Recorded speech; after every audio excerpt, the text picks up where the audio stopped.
Hello and welcome to English Whisper. I'm Jack, and I'm here to help you speak English naturally. Many people think they need to move to the UK or USA to speak well, but that's not true.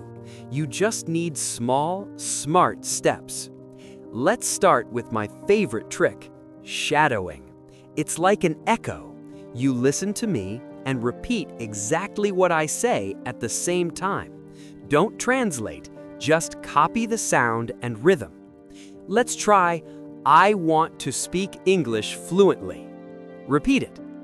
This simple habit, even for 5 minutes, trains your brain and mouth to work together.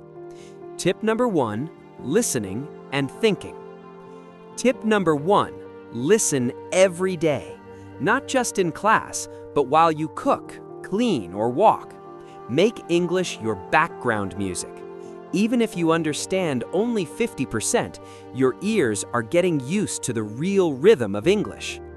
Tip number 2, think in English.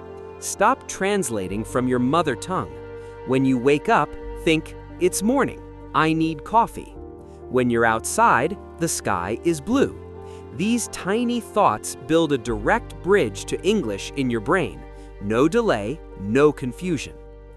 Tip number 3 and tip number 4, reading aloud and phone hack. Tip number 3, read aloud. Don't just read silently. Reading out loud is like a gym workout for your speaking muscles. It helps your pronunciation and confidence. Tip number 4, change your phone settings. We look at our phones 100 times a day.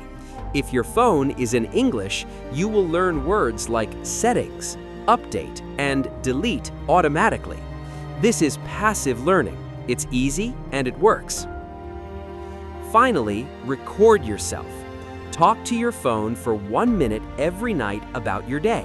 When you listen back, you will find your own mistakes and fix them. Remember, English should not be a subject. It should be your lifestyle. Turn small actions into practice. If you enjoyed this, subscribe to English Whisper. I'm Jack, and I'll see you next time. Happy practicing!